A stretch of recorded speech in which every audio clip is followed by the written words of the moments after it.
So, a new banner has arrived and it's gonna be Jellal. So, in today's video, I'm going to briefly talk through of his skills and just whether he's a good character in general, and then some of my thoughts on whether you should summon for him or not. Okay, so let's start off with his actual. Oh, one thing, there are two banners out. There's Juvia and also Jellal, but obviously Jellal is the one you actually want to go for. Juvia is in the standard pool that you can eventually get with your daily summons and also your elite coupons. So definitely don't bother going after Juvia. And to be honest, even within Jalal's own banner, you can still have a small chance of getting Juvia as well. So definitely don't summon on Juvia. Just go for Jalal here. Okay, so is Jalal actually a good character? So if we actually go through his kit, what we will see is that he has a combination of light and dark, which to me is a double-edged sword because it does mean he is going to be very good as your breaker for both light and dark shields against enemies who have that. But at the same time, because only half of your attack are that, and also I'm not sure what elemental advantage is his normal attacks. In fact, does it say? I don't think it says what elements normal attacks anyway. So I'm not actually sure how he works as a breaker completely. Normally, obviously, the skill attacks do more damage to the shield. So ideally, if you actually want to break the shield faster, you want all four of them to be of the same element. But you can still use Jellal obviously for your coverage. It's just bear in mind that he is not going to be as good as a pure dark character or pure light character. He will only be able to do half of as well. So that's just something you have to bear in mind. The good thing, however, is that right now I feel dark element is the one which people need the most coverage, purely because out of all of the characters which are in the game, Kageyama is the only one which of low rarity actually have four attacks which are all dark.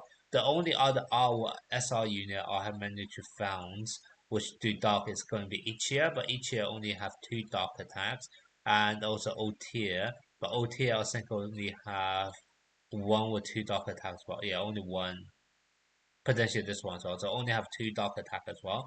So that's kind of the reason why I do feel dark coverage is somewhat needed here. And having Jellal and also knowing that two out of the first three skills are dark. So basically this is the one you need to force start him to use to get his full skill. However, to purely use him as a dark breaker, you don't even need him to be at 4 star in order to do that. But that's actually a very nice thing about this. So even though he's only going to be half efficient, for as a breaker for both dark and light. But out of all the choices for dark, he is actually ready to go straight off. As soon as you pull one copy, he's going to be straight ready to go. So that is actually a nice thing to know. Okay, so in terms of his actual skills, the first one's really nice. It increases his moving speed by 12 seconds and also by 45.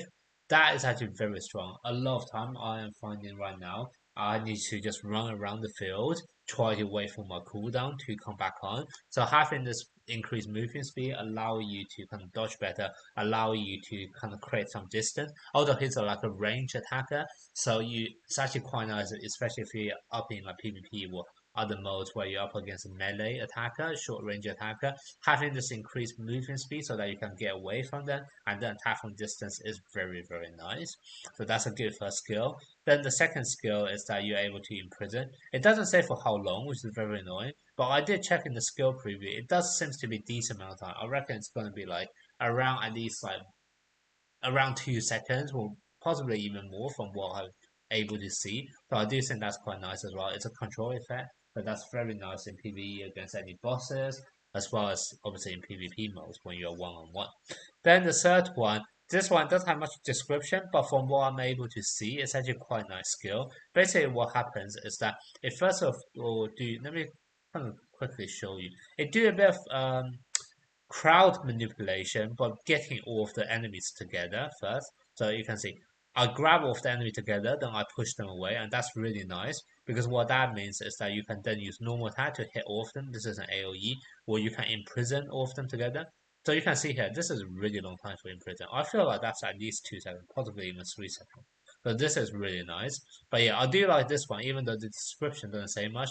having the fact that you're able to grab people together and then push them away allow you to line up your other skills better, and also pushing them away allow you to create distance, which you can then hit, and then you can also do this. Okay, I should have attacked a bit closer, and then this increase your speed. Now you're going to create even more space by running further away, and then you can wait for cooldown, etc. So that's very nice.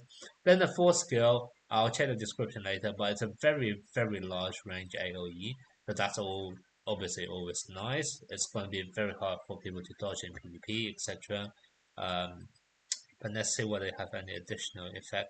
It also gives control immunity, so that's also very good for PvP because what happens is that normally in PvP, as soon as a character come out, because none of the skills on cooldown, people will just be spamming skills. So if you're able to just kind of spam or use this skill as soon as a new character is out in PvP, for example, you kill the first guy and the second guy is coming out, you know for a fact that person will be using all of their skills. And if one of those skills is control, then you grant yourself control immunity and you're able to get away from that. So control immunity, especially for the fact that it's for 1.8 seconds, that's actually very nice.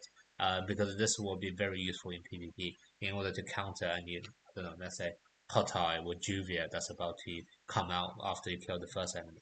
But that's very nice. So all four of his skills are very strong.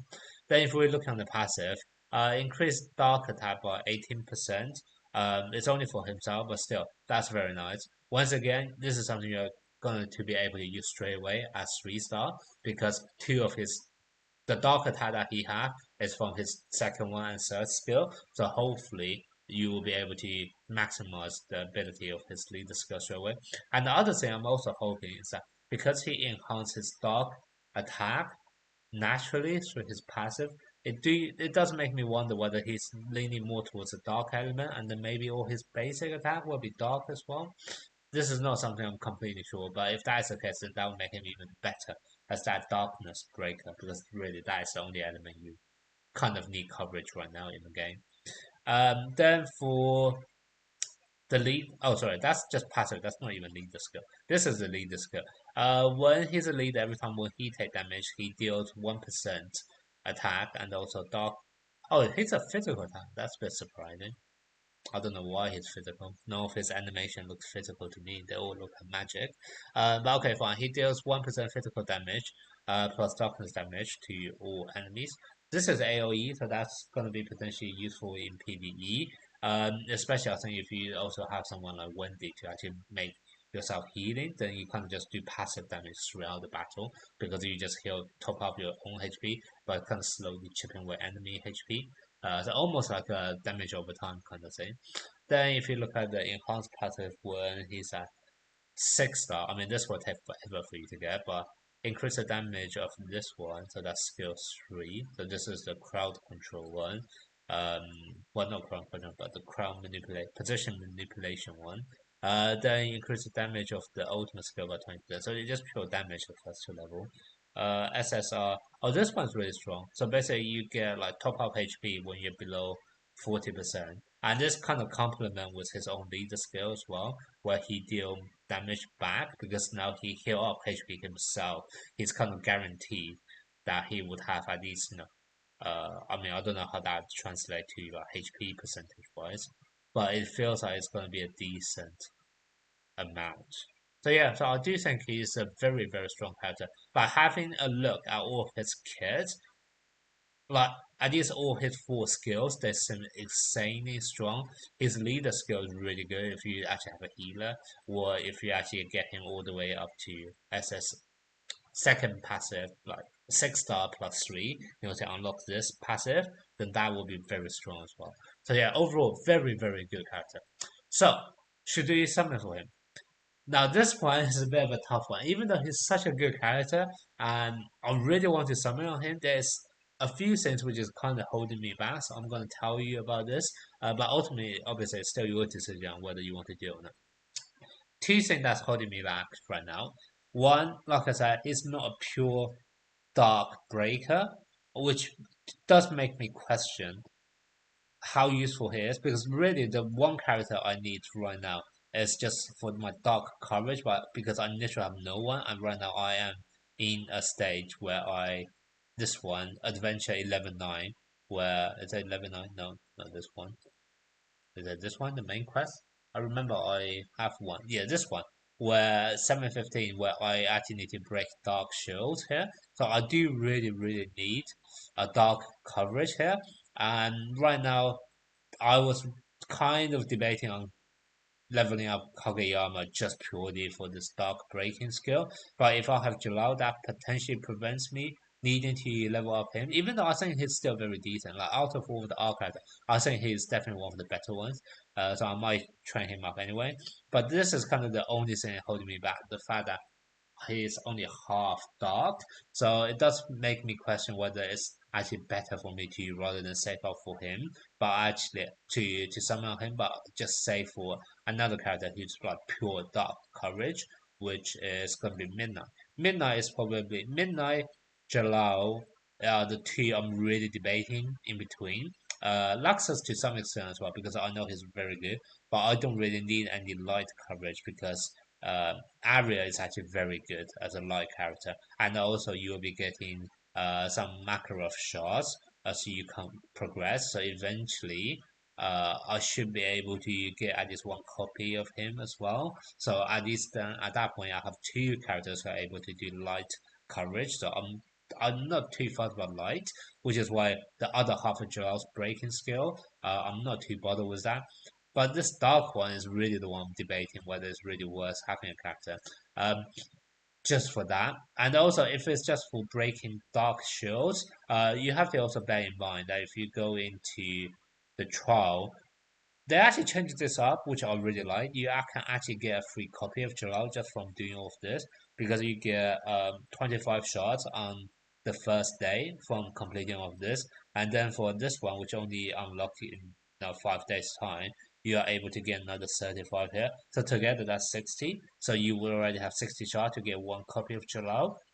So if you really want that dark coverage, you are not you don't even need to summon for him because his dark coverage just coming from his skill 2 and skill 3. So like I said, you don't even need to get him to 4 star. So just from the free copy you are getting from the game, you are already able to get all of the dark coverage you want with Sherlock. So that's the reason which why I am somewhat debating on whether to summon on him or not. And then the other reason which I'm debating on, this one is more like a resource management rather than actually whether I want the character or not. But if you look at this, you actually get a free copy when you summon 200 times for it. And I'm pretty sure this is going to be a thing. I didn't check on the Ikaruga and Gildas banner. So if anyone has seen that, do let me know what's going to be the same. Because on Juvia one, but it's not like that. So it does make me question how often is the reward for summoning like this, where you actually get free copy at 200. But assuming this is a trend they're going after, because Juvia is a permanent pool banner, so that's why they're doing it slightly different. But yeah, assuming this is how the case, and you actually get a free copy after 200 summons, you really want to wait for you to have actually 200 summons before doing this. Because it's going to be very annoying if you do something like 190 summons and you miss out on this, and then this is gone because I don't think this actually carries forward. I'm not even sure whether the pity carry forward, in fact, because I did have a demo account just for YouTube where done a few pulls on Ikaruga, and I don't see on that account, I don't see it being carried over to Juvia or Jalal, so I'm not even sure whether PT carry over, even though they say different pools may share the same guarantee. I do wonder whether this means it's just that whenever Jalal is coming back, then the pity is still going to be available for that future Jalal banner, but it doesn't actually carry over from one pool for a different character to a different pool for a different character. Well, maybe this is just plain wrong. I have no idea. So this is also something I'm very much questioning. But yeah, it basically kind of means that you really want 200 pools in order to be able to guarantee that. And I've done some calculation. I'm not able to get 200 pools. I probably only have about. It costs 280 per summon, right? Yeah, it costs 280 per summon, so that's roughly about 300. So I have about what, only 70 pools right now, plus another 100, plus another 40. So I probably only have like around 120 to 130 pools in total right now. So I don't think I'm gonna reach all the way to 200 at the end of the 6 days. I'm gonna hold on just towards the last day to see whether I can guarantee myself that 200 pulls. Because if I'm not able to do that, then I think I'll probably actually skip this banner. Even though Jellal is a very, very good character, but I would very much prefer getting this free reward, free SSR towards a character rather than missing this out completely. Oh, you do have to bear in mind you get another 20 pulls here. So actually, I only need 180. Okay, so maybe it's still doable for me. I'm at probably 130 or 120 right now, and I only need 180 in order to kind of eventually get this free copy. So yeah, so that's kind of my opinion. I'm just gonna wait towards the end of the event just to see whether I can make up enough diamonds just to be able to actually guarantee this 200 extra this extra copy at 200 summons.